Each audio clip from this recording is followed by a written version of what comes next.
Muy buenos días para todos y para todas. Aquí estamos iniciando nuestro nuevo encuentro, nuestra nueva clase del curso de Género y Sexualidad aquí en Cursa Virtual, Lecturas Cruzadas. Hoy es la clase número séptima y vamos a trabajar un texto bastante peculiar, yo creo. Probablemente el texto que quizá algunas de ustedes o algunos de ustedes les llama la atención.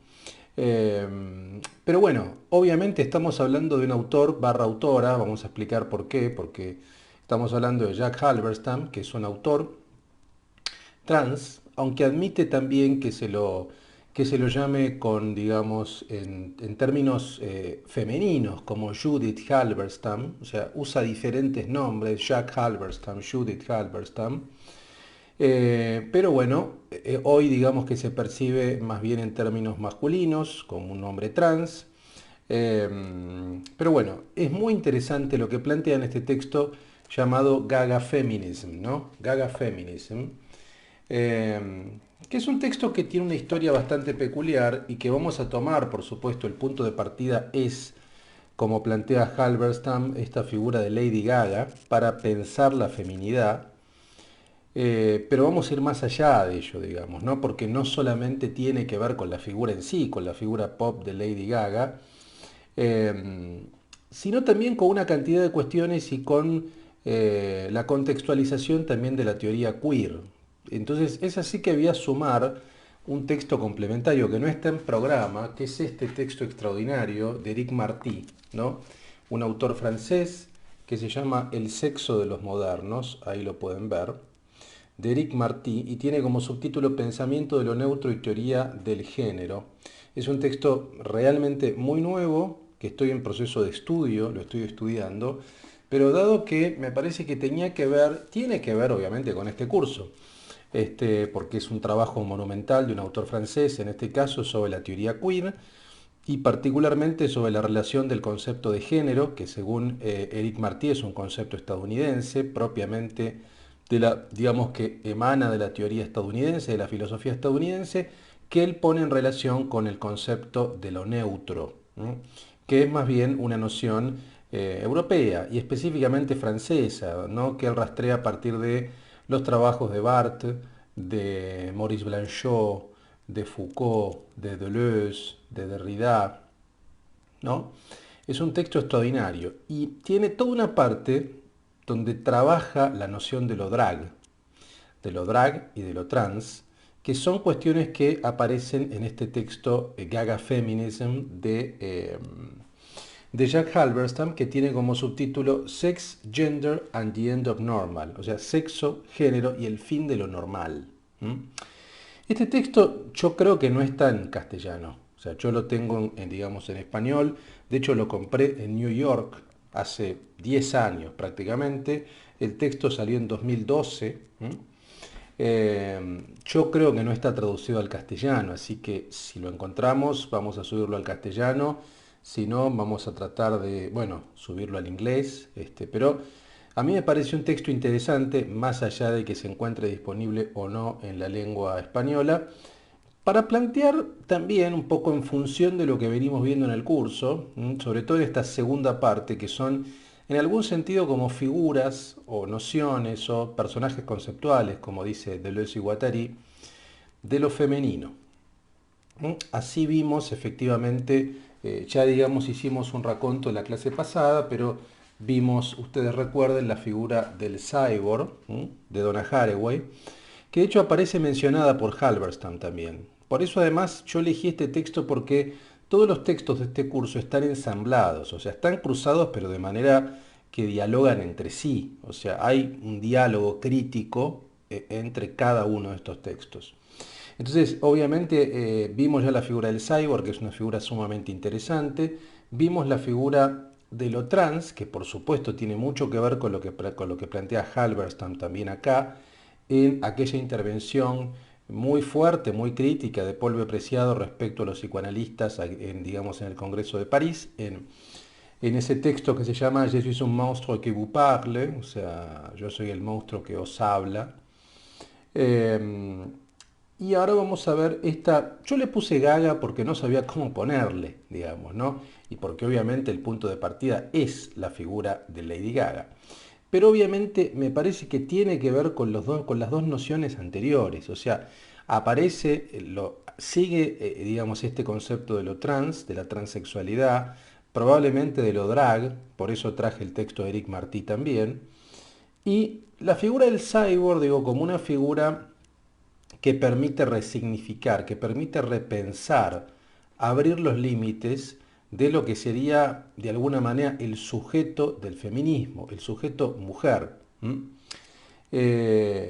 Y que también viene, digo, un poco en relación con lo que venimos viendo, con el concepto de devenir mujer en Deleuze y Guattari, de subjetividad nómade en Rossi Braidotti, y sobre todo el problema de la diferencia sexual que vimos en Butler, digamos, cómo pensar la diferencia sexual, con todo lo problemático que ello implica, una diferencia sexual no binaria, una diferencia sexual que no parta de una estructura patriarcal, del nombre del padre, psicoanalítica, que es necesaria desde el punto de vista de la legitimidad de los derechos, pero desde el punto de vista de la molecularidad nos fija límites y se termina convirtiendo en una prisión, bueno, todos los problemas que genera la diferencia sexual.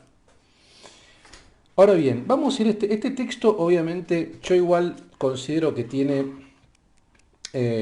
yo marqué dos capítulos sobre todo. El texto, para comentarlo, digo, tiene 5 capítulos. El primer, digamos, tiene un prefacio que se llama Going Gaga, ¿sí? Una introducción, y para mí el capítulo 1 y 2 son los más sustanciales. El capítulo 1 se llama Gaga Feminism for Beginners, o sea, feminismo gaga para principiantes, y el capítulo 2 se llama Gaga Genders, ¿no? Géneros gaga. Y luego dice Gaga Sexualities, el fin del normal, Gaga Relations, The End of Marriage, el fin del matrimonio, Gaga Manifesto es el capítulo 5 y luego agradecimientos. Entonces yo voy a situarme, tengo marcados sobre todo acá más o menos unos 5 pasajes, ¿no? 5 o 6 pasajes que seguramente voy a leerlos, voy a traducirlos porque no tenemos el texto en francés, así que voy a traducirlos un poco a medida que los vayamos leyendo. Y mi material de lectura, que lo que traté de hacer es extractar, digo, dos puntos con diversos elementos entre sí, que son los que quiero compartir en la clase de hoy, para después ir al texto y ir al texto de Eric Martí también, que creo que nos va a ayudar a ampliar la perspectiva de Halberstam, ¿no? Entonces, vamos a ver cómo pensamos lo siguiente. Dice, en Gaga Feminism, en este texto del año 2012, es un texto que ya tiene entonces 10 años, recordemos que también, o sea, el punto de partida es Lady Gaga, porque si bien hoy, esto es importante aclararlo, digamos, si bien hoy Lady Gaga es una superestrella masiva, mundial, mainstream, han pasado 10 años, digamos, que hace cine comercial. Recordemos que cuando Lady Gaga irrumpió, ¿no? Más o menos a mediados del año 2000, sus primeros discos, eh, digamos, creo que el primer disco de Lady Gaga se llamaba The Fame Monster también, eh, etcétera. Más o menos por el año 2005, 2006, 2007, era una figura disruptiva. No era una figura tan mainstream, era una figura bastante disruptiva precisamente respecto de cómo se presentaba, respecto de los problemas que generaban los medios, eh, de su subjetividad.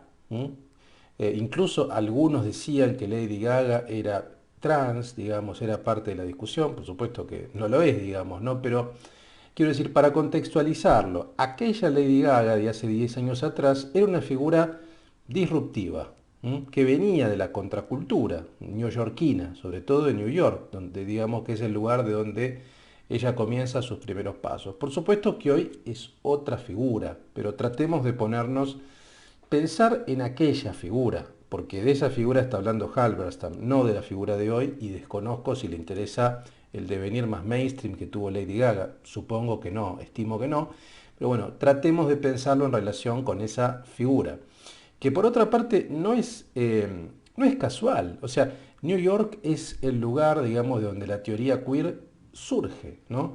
de los sótanos, de los lugares contraculturales, algo que también uno puede ver, por ejemplo, en otros textos de Judith Butler. Veamos que Judith Butler, por ejemplo, cita como una referencia fundamental una película como Paris is Burning, de Jenny Livingston, ¿no?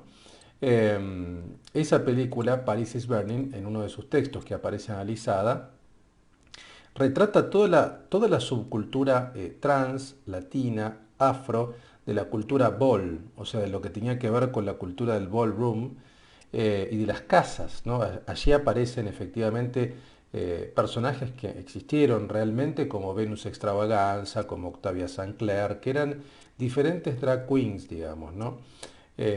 Por tanto, quiero decir, toda esa subcultura de la cultura ball, drag queen, eh, que estaba muy vinculada también con la marginalidad de ciertas comunidades eh, afroamericanas, latinas, que no eran integradas.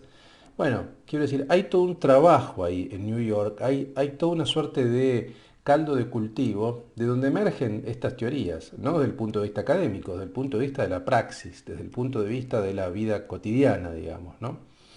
Y Lady Gaga es un poco una emergente, porque estuvo vinculada con ese mundo under, por así decirlo. Luego, por supuesto, se fue de allí, ¿no? Entonces quiero decir, esto es para contextualizar un poco las cosas que plantea Jack Halberstam en 2012, cuando Gaga había irrumpido.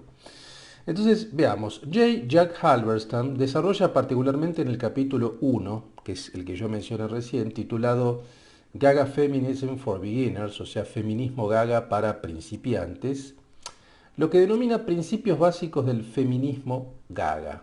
Veamos qué es este feminismo Gaga, cuáles son las características. Dice, vale decir, un conjunto de reglas que operan como guías de construcción de un nuevo tipo de feminismo.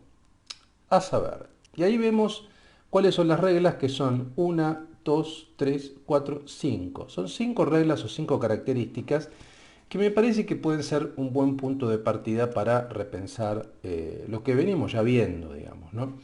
El primer punto, dice Halberstam, la sabiduría descansa en lo inesperado o imposible de anticipar.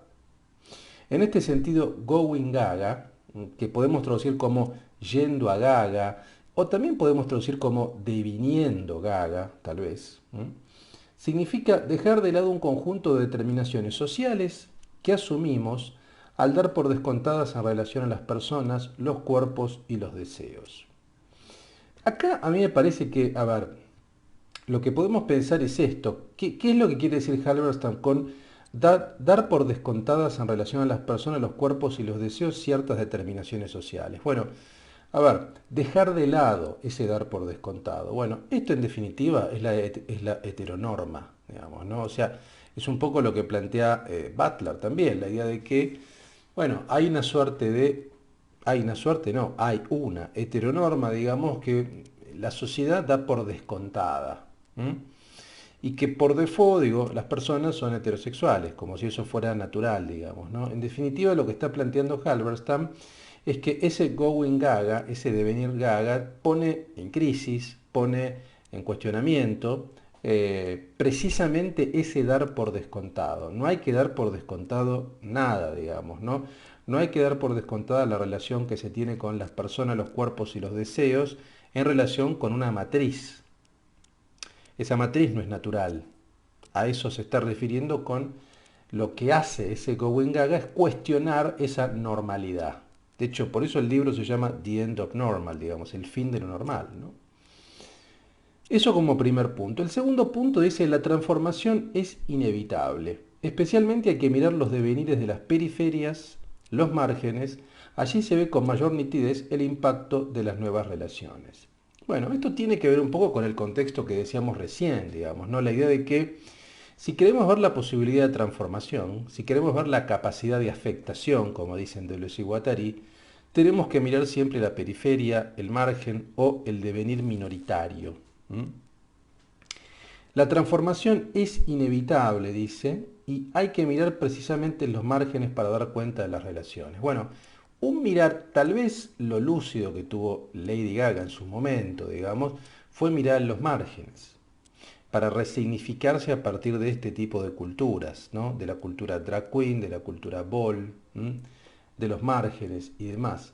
Entonces, siempre que uno quiera ver la posibilidad de la transformación, o como dirían Deleuze y Guattari, el devenir menor, todo devenir por definición es menor, uno tiene que ver precisamente en la periferia, porque la periferia da cuenta del límite y de un límite forzado.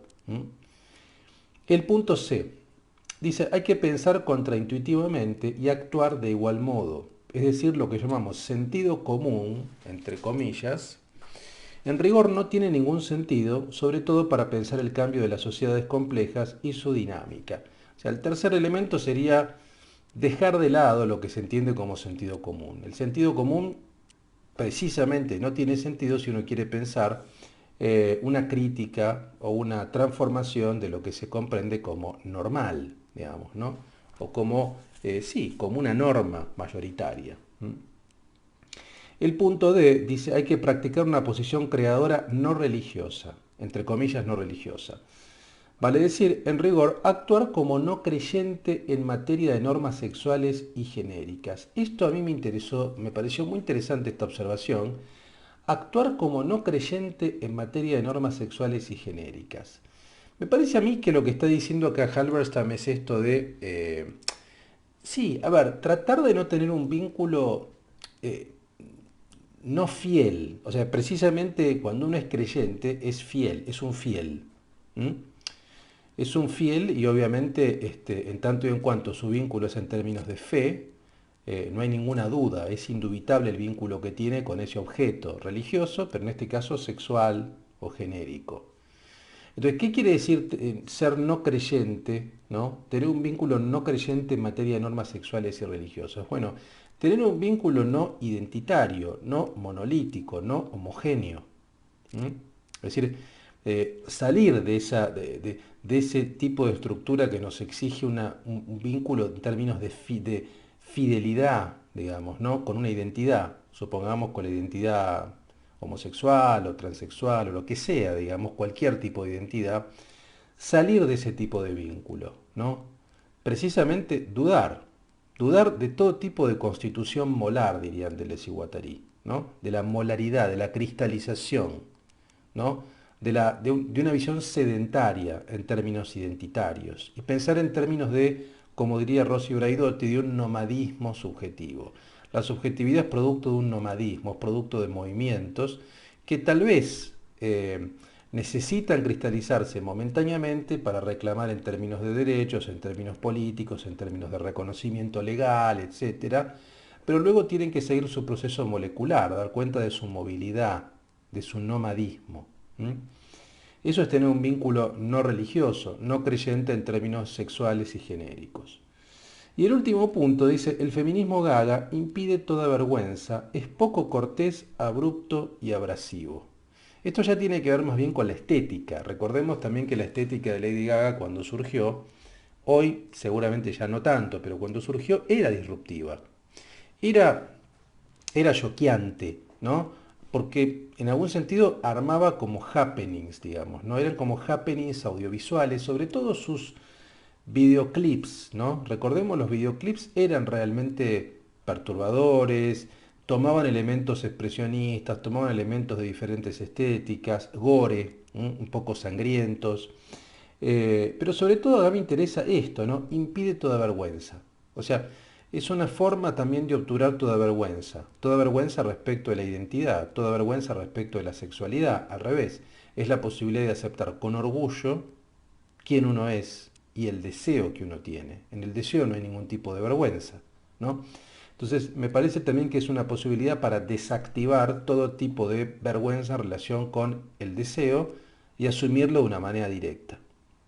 Entonces, tratando de estructurar, a ver, estos principios básicos del feminismo gaga que plantea Halberstam en el capítulo 1 de Gaga Feminism, estarían articulados en función de qué. El primero es no dar, digamos, no dar por descontado que hay una figura de normalidad, que hay una heteronorma, o sea, cuestionar ese concepto de heteronorma. Segundo punto, la transformación es inevitable, la subjetividad es nomádica, como diría Braidotti. y hay que dar cuenta de ella en las periferias y en los devenires donde vemos ese proceso de transformación. Hay que desarticular lo que es el sentido común, no hay ningún sentido común. Tenemos que tener un vínculo no religioso o no fiel con respecto de las identidades sexuales. Y por último, tenemos que liberarnos de toda vergüenza. A esto es un poco lo que llama Halberstam, en primer lugar, feminismo Gaga, ¿no? Que, a ver, me parece que esa figura de Gaga concentraría desde el punto de vista de la subjetividad de sus performances estas características. Pero también uno puede ir más allá, uno puede decir, a ver, esto que lo dice en relación con Gaga lo podemos decir con respecto a otra figura. Tal vez a ustedes se les ocurre otra figura que pueda concentrar estas características, ¿no? O a mí me parece, por ejemplo, que otras figuras, por eso traje el texto de Eric Martí, por ejemplo, una figura como Divine, recordemos Divine que es la protagonista de las películas de John Waters, de Female Trouble y de otras, que analiza Butler, por ejemplo, en Gender Trouble, en el género en disputa, también se puede pensar con estas características. Quiero decir, Lady Gaga es una figura del espectáculo o es una figura de la cultura pop que tranquilamente se puede insertar en este linaje, en el linaje de Divine, de John Waters, de la década del 70, en el linaje de, digamos, aquellos personajes de Paris is Burning, por ejemplo, de Octavia St. Clair o de Venus Extravaganza. Se puede insertar también en un contexto en el cual está Madonna, que acá aparece citada, por eso voy a mencionarla. Entonces podemos articular todo un proceso allí, digamos, todo un linaje de figuras que expresan subjetividades disidentes. Porque en definitiva eso es lo que se expresa, ¿no? Subjetividades disidentes. El punto 2 es muy interesante. Dice, en el inicio de este apartado, Halberstam cita la operación que Camille Paglia realizó con la figura de Madonna en la década de 1990 con la irrupción del disco erótica y el libro ilustrado Sex. En tanto, la intelectual defendió a la estrella como una nueva forma de figura feminista que aborda a la mujer desde el deseo y el poder contra un vendaval de críticas que recibió incluso de parte de muchas feministas. No sé si lo recuerdan, pero bueno, Camille Paglia, que es una autora que podría figurar también en este curso, porque es muy interesante, sus intervenciones son muy interesantes y son muy críticas también de una posición o de ciertas posiciones que uno podría llamar tal vez puritanas, ortodoxas, y demás. Sí, escribió un texto que, si, yo creo que es un texto que está online, voy a buscarlo, si me hacen acordar en el foro de la cursada, lo busco y lo subo al foro de la cursada, que si mal no recuerdo se llama Madonna the Real Feminist. No sé si está traducido tampoco, pero está en inglés seguro, que es una intervención que hizo precisamente Paglia en 1990 y que es un poco análogo a esta operación que hace Halberstam con Lady Gaga, es decir, Madonna en los 90 y Lady Gaga a principios del siglo XXI, de alguna manera fueran dos figuras disruptivas por situaciones similares. Recordemos que Madonna publica el disco Erótica, que sale de la mano con un libro, que es el libro Sex, que es un libro que tenía fotografías pornográficas de alta factura, muy hermosas a mi juicio. También si les interesa ese texto yo creo que lo tengo y se los puedo compartir, si me hacen acordar en el foro de la cursada. Y la defendió la posición de Madonna frente a algunas críticas feministas que consideraban que Madonna, bueno, sexualizaba o tenía ciertas posiciones misóginas, bueno, cuando en verdad lo que planteaba Pali era que no, digamos, ¿no? Que Madonna estaba definiendo un nuevo tipo de feminismo, un feminismo constituido a partir del deseo, desde el poder, desde la ausencia de victimismo, desde la afirmación del cuerpo. Es muy interesante, digo, ¿no? Lo que postula. Y me parece a mí que probablemente Halberstam esté haciendo algo similar, no es exactamente lo mismo, pero similar con la figura de Lady Gaga en el año 2012. ¿Mm? Y de hecho, Halberstam cita la operación de Paglia, ¿no? Cita a Paglia como un antecedente. En este sentido, es lo que más rescata Halberstam de esta articulación, es la crisis del concepto de normalidad. Por eso, como dice acá, digamos, el libro Sex, Gender and the End of Normal, a mí me parece que la clave para entenderlo es el fin de lo normal. O sea, Lady Gaga es una figura del espectáculo que da cuenta del fin de lo normal, digamos. No, o por lo menos cuando surgió, probablemente hoy sí, digamos. Hoy sin duda sí, pero cuando surgió, destruía o ponía en crisis el concepto de normalidad. ¿Mm? Lo que llama Gaga Feminism, Halberstam, es una suerte de política de género que reconoce que lo llamado normal depende por completo de asunciones raciales y de clases. ¿Mm? Y de clase. Este tipo de feminismo que se sirve de la figura que Lady Gaga construye en sus canciones pop y videoclips implica, y acá cito a Halberstam, pensar el feminismo de la misma forma en la que Lady Gaga piensa en su vestuario. No como funcional o utilitario, sino como utópico y visionario. Fin de la cita. Me pareció muy interesante. O sea, puede parecer un poco frívolo esto, pero para mí no lo es, ¿no? Porque vean lo que dice, ¿no? Pensar el feminismo de la forma en que Lady Gaga piensa el vestuario. ¿En qué sentido? En el sentido de que no se trata nunca de un vestuario, en el caso de Lady Gaga, funcional o utilitario. Vale decir, Lady Gaga nunca se vistió de una manera funcional o de una manera utilitaria, de un modo simple. ¿Mm? Recordemos aquel célebre vestido con carne de vaca. Recordemos que se vestía, no sé, con productos o con materiales absolutamente extraños que tenían que ver, no sé, con el poliéster o con el plástico o con anteojos muy extravagantes o con tacos con high heels absolutamente dantescos en su altura. Es decir, quiero decir, la ropa de Lady Gaga no es funcional, no es cómoda, no es utilitaria, no es normal. Ahí está la palabra, no es normal. ¿Mm? Y no está en función además de un elemento productivo, porque no es ropa para trabajar, porque es incómoda en ese sentido. Entonces es un tipo de vínculo, dice Halberstam, el que tiene Gaga, es un tipo de vínculo, perdón, con el vestuario que es visionario y utópico. Y probablemente en ese sentido el feminismo Gaga también sea visionario y utópico. Es una posibilidad, ¿no? Me parece que es una buena idea. Cuando el artista pop usa su célebre y cuestionado vestido de carne con estiletos sobre estiletos, nos ayuda a ver, dice la autora, dice Halberstam, nuevas superficies y relaciones posibles entre nosotros y los demás. Esto es lo interesante, ¿no? Que abre la posibilidad para repensar nuevas dimensiones de la normalidad. Es decir, nadie cuando vio a Lady Gaga vestida de esa manera, con esa, insisto, con esa carne, con ese vestido de carne, con estiletos dantescos. Recuerdo, hay un videoclip que es muy interesante también, donde aparece todo esto, que es Telephone, que lo grabó con Beyoncé, ¿no? Donde precisamente toda esta explosión, desde el punto de vista del vestuario, de la cosmética, alcanza quizás su grado máximo, porque si mal no recuerdo en ese vestido o en ese vestuario también incluye fragmentos de teléfonos, ¿no? Teléfonos en su propio vestido, cigarrillos me parece que también, es decir, elementos absolutamente extraños y singulares que rompen el concepto de normalidad.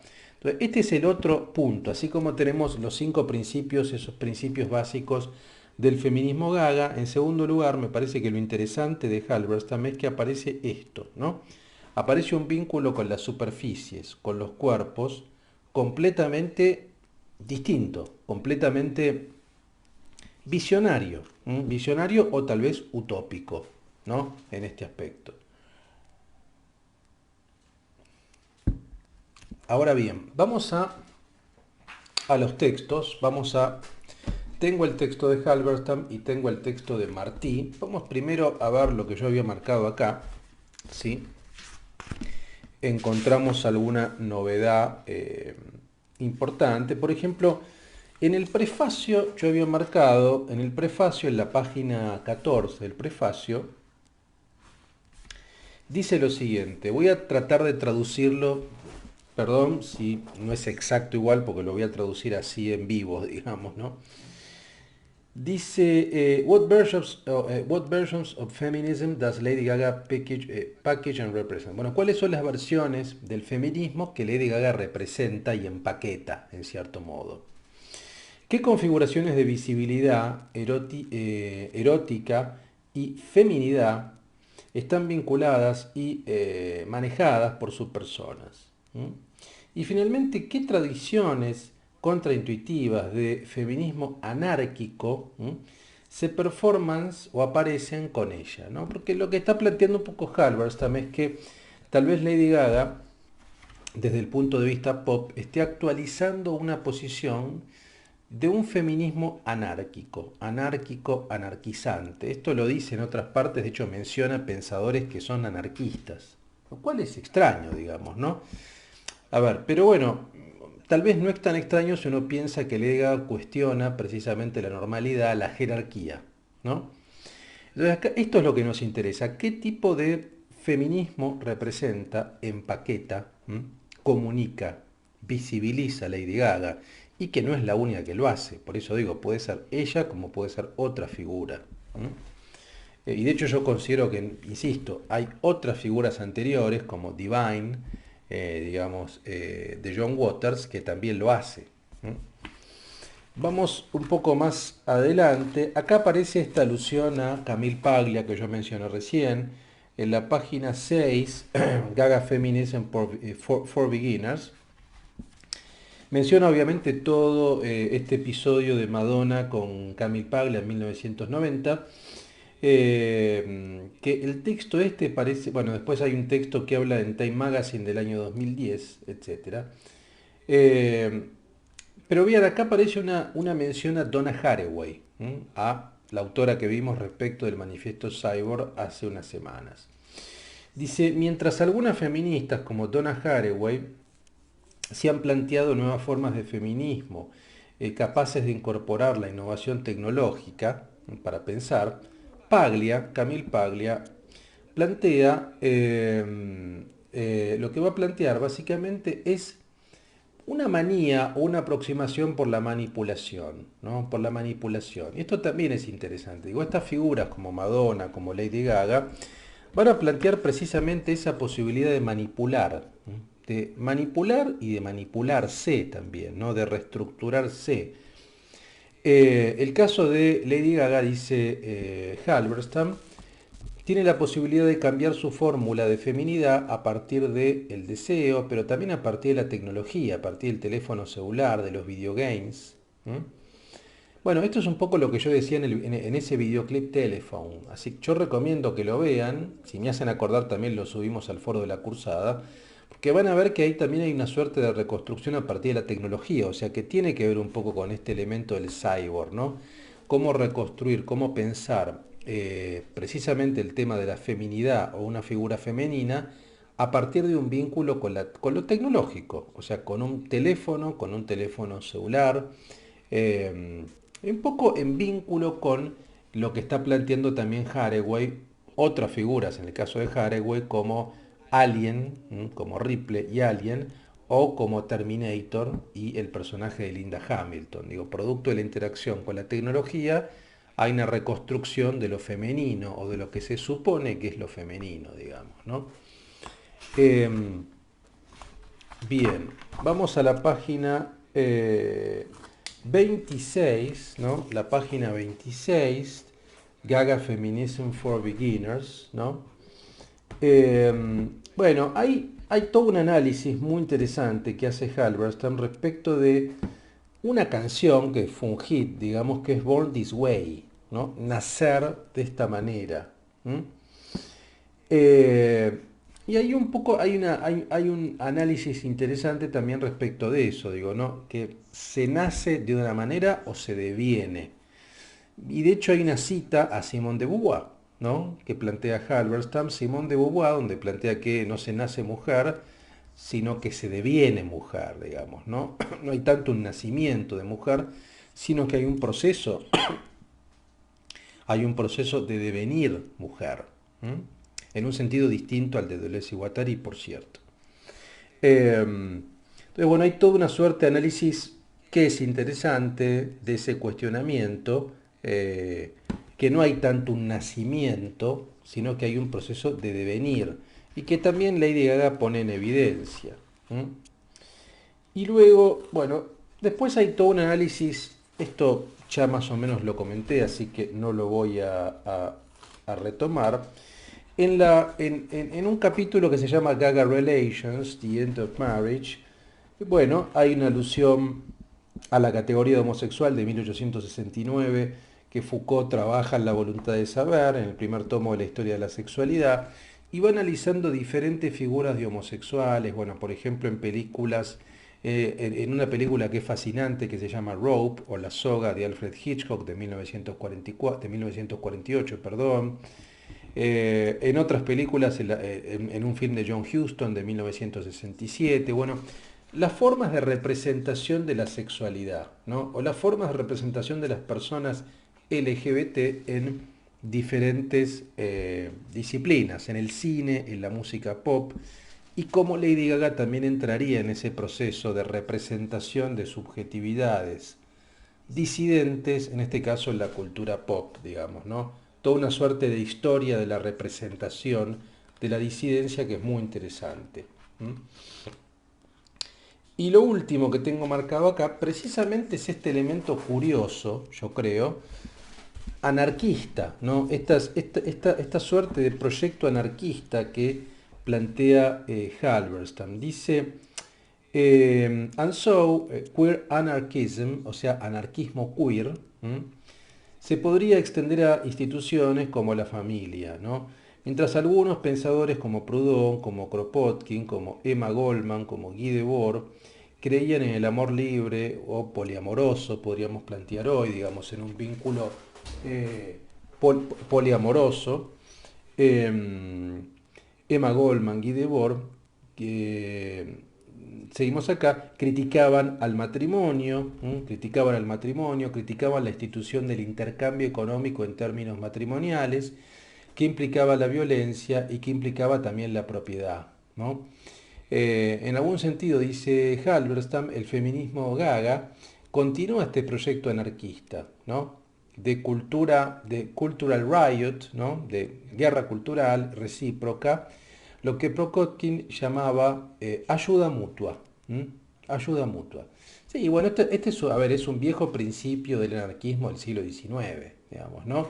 Que se basaba precisamente en el vínculo de ayuda mutua, de apoyo mutuo. Esto efectivamente, como dice Halberstam, se puede ver en Proudhon, se puede ver en Kropotkin, en Emma Goldman, digo. O sea, la gran diferencia del anarquismo con respecto al marxismo es esta visión claramente antiestatista, de apoyo mutuo, autogestiva, probablemente de todas las tradiciones políticas, la tradición política en la cual la crítica a la familia nuclear, al vínculo propietarista entre pareja, es una de las más marcadas, es el anarquismo, digamos, ¿no? Donde se hablaba de amor libre, básicamente. Acá yo no sé hasta qué punto esto se puede ver en Lady Gaga, para ser honesto, pero sí me parece que en todo caso lo que hay en Lady Gaga es una suerte de visión anarquizante, que rompe con las estructuras, como decíamos antes, molares. Esto sí, no sé si ya uno podría vincularlo, como hace acá Halberstam, con un proyecto de anarquismo queer. La verdad que poco me cuesta llegar a esa posición. Pero sí, en cualquier caso, me parece interesante y vamos a ir a un par de reflexiones del texto de Martí para completar lo que plantea Halberstam. Pero sí, en cualquier caso, me parece importante esto, ¿no? Que, a ver, Lady Gaga es una excusa en un punto. O sea, no hay que hacer tampoco el eje. Es una representación posible de determinadas características feministas que plantea Halberstam, que cuestionan el concepto de normalidad, en los sentidos que ya dijimos, y también que nos permiten dar cuenta de una representación de la disidencia sexual al interior de la cultura pop, del cine, de la música. ¿Mm? Y en este sentido, Lady Gaga sí, por supuesto, es una figura más, pero no la única ni mucho menos, que tiene antecedentes, como vimos, el caso de Madonna y erótica, el caso de toda la cultura ball y la cultura drag queen, que es precisamente lo que creo que Martí plantea muy bien en este libro, que es El sexo de los modernos. Allí, en esa sucesión, en esa serie, podemos colocar a Lady Gaga, pero esa serie tiene antecedentes, ¿no? Entonces vean lo que plantea Martí respecto de A ver, hay toda una parte que es extraordinaria de este libro, que yo lo recomiendo, toda su lectura, por supuesto, pero toda la segunda parte que se llama El sexo travestido, ¿no? Toda esa parte es muy interesante y particularmente el capítulo 1 y el capítulo 2. El capítulo 1 se llama Drag Queen y Travesti Oriental y el capítulo 2 se llama Las invenciones de Divine y el capítulo 3 se llama Judith y Octavia. O sea, precisamente Divine es el personaje de Divine de las películas de John Waters y Judith y Octavia son las protagonistas de Paris is Burning de Jenny Livingston, de este documental que trabaja Judith Butler. Me parece que allí van a aparecer ciertas reflexiones que nos pueden ayudar.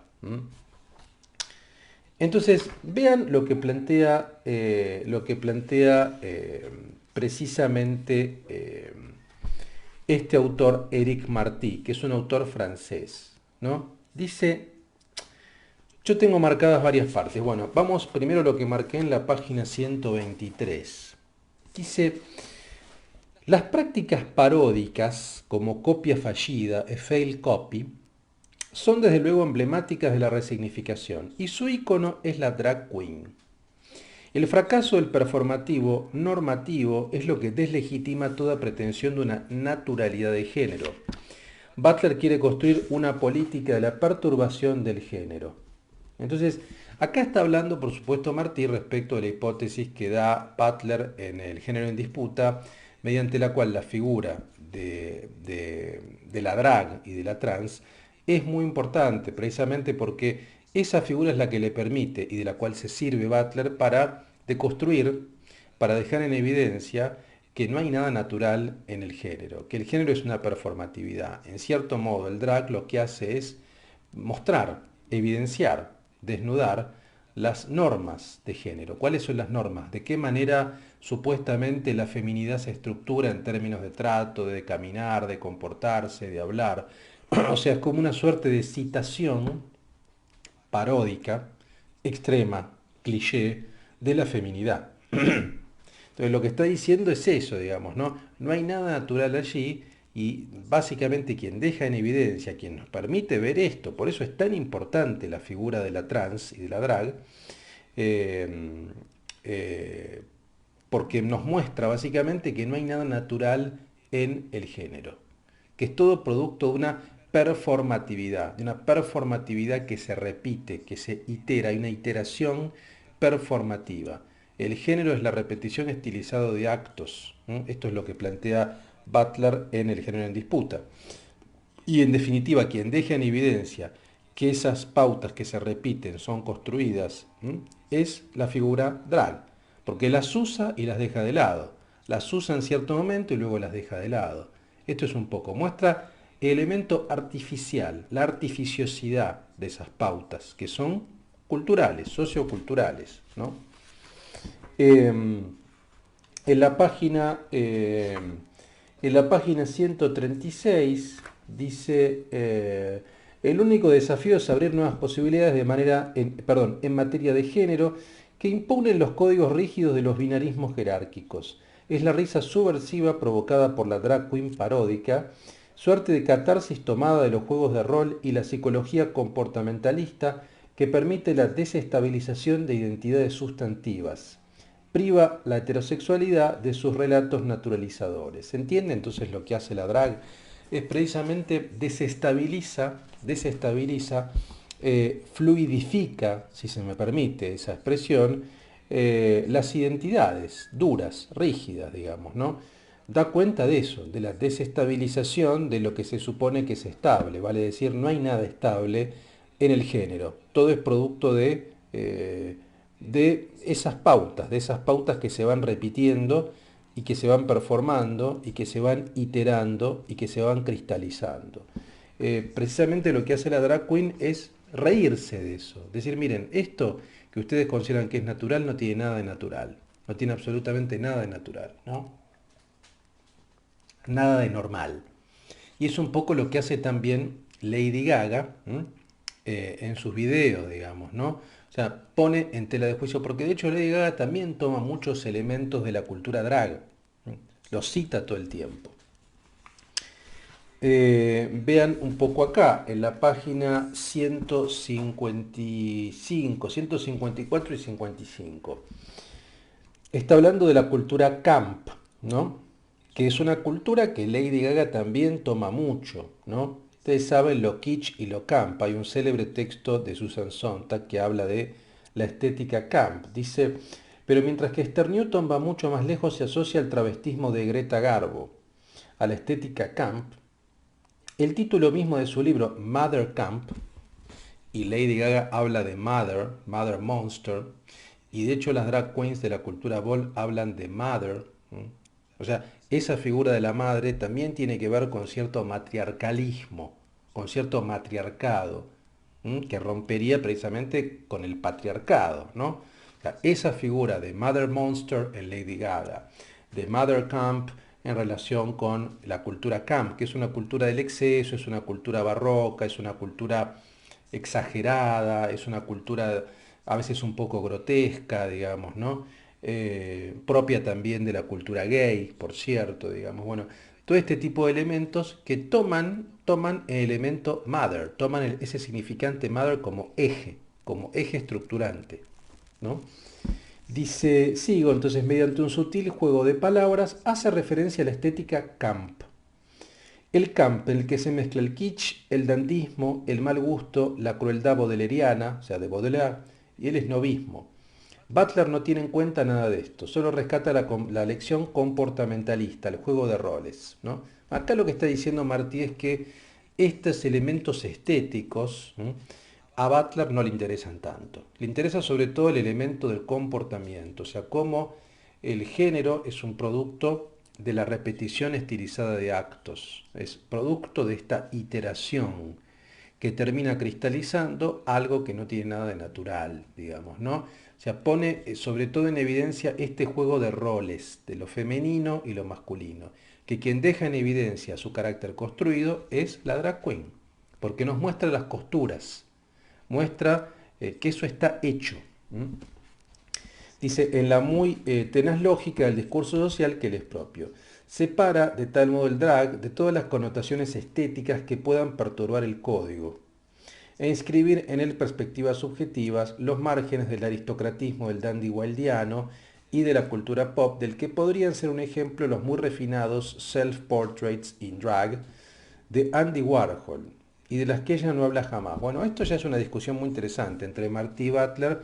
Lo que Martí está diciendo, bueno, hay toda una cuestión estética de la cultura drag que tiene que ver con el dandismo, que tiene que ver con la estética camp, que tiene que ver con la cultura pop, por ejemplo con Andy Warhol, que Butler no toma en consideración.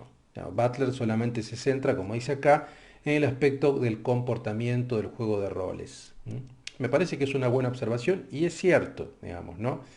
Eh, Lady Gaga sí toma en consideración todos estos elementos. En Lady Gaga hay estética kitsch, hay estética camp, hay estética, hay incluso cierto dandismo. O sea, cuando en un momento incluso Gaga se viste de garçonnière, o sea, se viste precisamente como muchas estrellas del cine de Hollywood de la década del 30, 40 que se vestían de hombre, como Garbo también, etcétera. Bueno, esto aparece.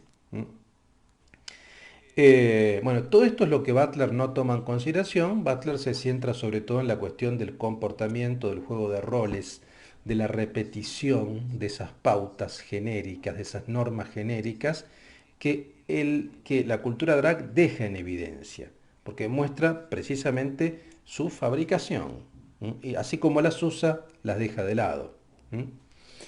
Y luego en esta página 155 precisamente habla de, dice ahora bien, ese drag butleriano tiene sin duda un origen y una identidad, pero estos solo se nos presentan de manera alusiva y solo la introducción de 1990 al género en disputa. Se trata pues de Divine, el travesti de las películas de John Waters, encarnado por el actor Harris Glenn Milstead.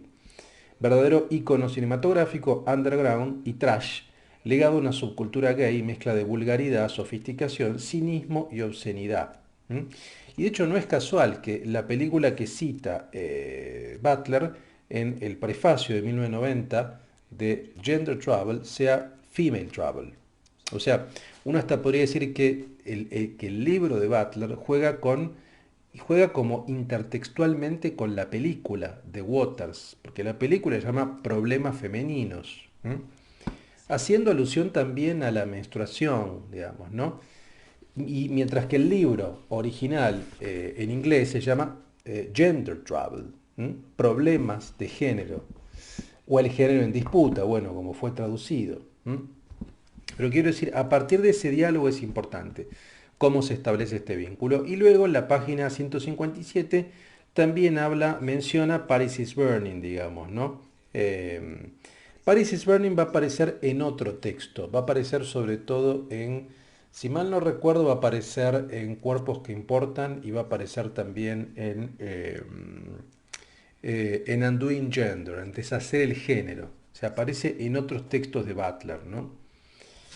Bueno, acá aparece esa alusión a Octavia Saint Laurent y Venus Extravaganza. Yo decía Octavia Saint-Clair, perdón, es Octavia Saint Laurent y Venus Extravaganza, ¿no? Y el último punto que tengo marcado acá del texto de Eric Marty es esto. Dice, acá está hablando de Jean Genet, del escritor francés, dice, veremos con Genet que justifica en Divine esa pretensión de poseer el secreto que hace del travesti una mujer, entre comillas, más mujer que las mujeres. Como dice también Butler, The Queen without woman, woman. De tal manera el travesti no solo conoce el secreto de la histérica, está en posesión de otro secreto femenino, el que disimula su goce. Divine es verdaderamente divina. Bueno, acá hay toda una discusión que no puedo desarrollar ahora, que tiene que ver con elementos psicoanalíticos, el goce, con la simulación, bueno, etcétera, etcétera. Pero a mí me interesaba sobre todo este elemento de más mujer que la mujer, porque más mujer que la mujer revela, que aparece en la figura de la drag, digamos, que revela cuáles son precisamente las normas de género. O sea, para llevarlas al paroxismo, para llevarlas al cliché, para llevarlas al extremo, hay que dar cuenta de esas pautas de género de manera extrema, de manera precisa, ¿no?